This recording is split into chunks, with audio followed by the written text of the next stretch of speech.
Media సోదరులకు నమస్కారం. రాష్ట్రంలో జరుగుతున్నటువంటి పరిణామాల్ని రాష్ట్ర ప్రభుత్వంలో ఉన్నటువంటి అధికారం చలాస్తున్నటువంటి పార్టీ చేస్తున్నటువంటి పిచ్చి శాస్త్రాల్ని ఒక్కసారి ఆంధ్ర రాష్ట్ర ప్రజలందరూ కూడా కళ్ళు తెరిచి గమనించాలని చెప్పేసి జనసేన పార్టీ నుంచి కోరుతున్నాం. చూసాం గతంలో నువ్వే మా భవిష్యత్తు స్టిక్కర్ వంటి ఇచ్చాడు ఇంటికి. తర్వాత జగనన్నే నమ్మకమా, నువ్వే మా నమ్మకం, నువ్వే మా నమ్మకం అయిపోయింది, నువ్వే మా భవిష్యత్తు అయిపోయింది. మరి ఎవరు నమ్మినట్లేరు రాష్ట్రంలో. నువ్వే నా నమ్మకం అని చెప్పేసి చాలా కాలం ఇళ్ళంటప తిరిగి ఈ ఎమ్మెల్యేలు, ఈ దిగువ శ్రేణి నాయకులందరూ కూడా సంకలకు జోలు తగిలించుకుని స్టిక్కర్లు పెట్టుకున్నట్లు ప్రతి ఇంటికి తిరిగి అతికిచ్చారు. కానీ పాపం ఈ రాష్ట్రంలో ప్రజలు ఎవరూ కూడా ఈయన మీద నమ్మకం పెట్టుకోవాలి. నువ్వెట్ట మాకు నమ్మకం రా బాబు, నువ్వు నమ్మకం కాదు అని చెప్పేశారు. అయిపోయిన తర్వాత మళ్ళా ఇంకో కొత్త స్టిక్కరు, మళ్ళా ఏదో గృహ సారథులని ఒకటి నియమించాడు కదా పెద్ద ఎత్తున.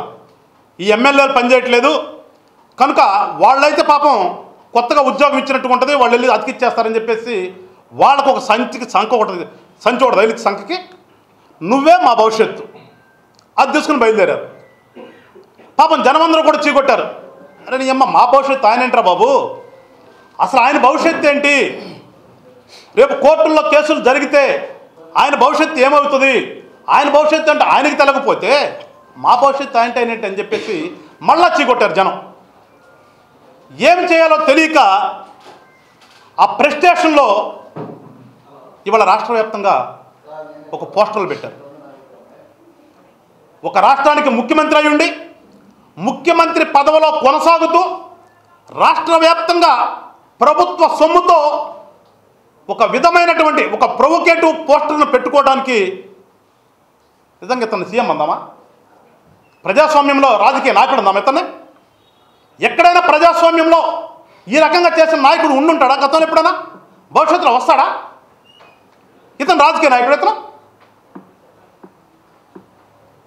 ఒక ప్రెస్టేషన్ నుంచి వచ్చినటువంటి పోస్టర్ నన్ను అది చూసాం. దానికి ఒక సభ, ఎస్ నువ్వు ఎలక్షన్ పెట్టుకో, రాజకీయ పార్టీ కాబట్టి అన్ని రాజకీయ పార్టీలు కాక నువ్వు కూడా ఎలక్షన్ సభలు పెట్టుకో. నిస్సిగ్గుగా ఒక సిగ్గుమాలని పనిచేశారు. చూశారు యావత్ రాష్ట్ర ప్రజలందరూ కూడా చూశారు. ఒకసారి మీరు కళ్ళు తెరవండి. అందుకే నేను ఒక పార్టీ ఒక సభ పెట్టుకుంటే ఆ సభ దగ్గర ప్రతిపక్ష నాయకుల యొక్క వ్యంగ్య చిత్రాలు పెట్టి ఆ చిత్రాల దగ్గర బాక్సింగ్ కిట్లు పెట్టి వాళ్ళ జనంతో వాటి మీద తన్నించటము, వాటి మీద ఉమ్ము లేపించటము, సునకానందం పొందటమా? వీడు రాజకీయ నాయకుడా? నేను ఎప్పుడు చెప్తా, అరే బాబు ఈ జగన్మోహన్ రెడ్డి అనే వాడు రాజకీయ నాయకుడు కాదురా బాబు, వాడు ఒక దొంగ వ్యాపారి. ఈ రాష్ట్రంలో దొంగ వ్యాపారం చేసి 1000 కోట్లు సంపాదించాడు. మీరు ఎట్టా నమ్ముతున్నారా బాబు? నమ్మొద్దురా అని చెప్పి నేను ఎప్పుడు చెప్తుంటా ప్రతి ప్రశ్నలో కూడా. Is not at a politician, is 100% దొంగ వ్యాపారి. వ్యాపారులు కూడా ఉంటారు, మంచిగా చేసేవాళ్ళు ఉంటారు, దొంగ వ్యాపారం చేసే మనకు తెలుసు కదా. వాటిలో మొదటి స్థానం ఉన్నటువంటి వ్యక్తి ఇతను.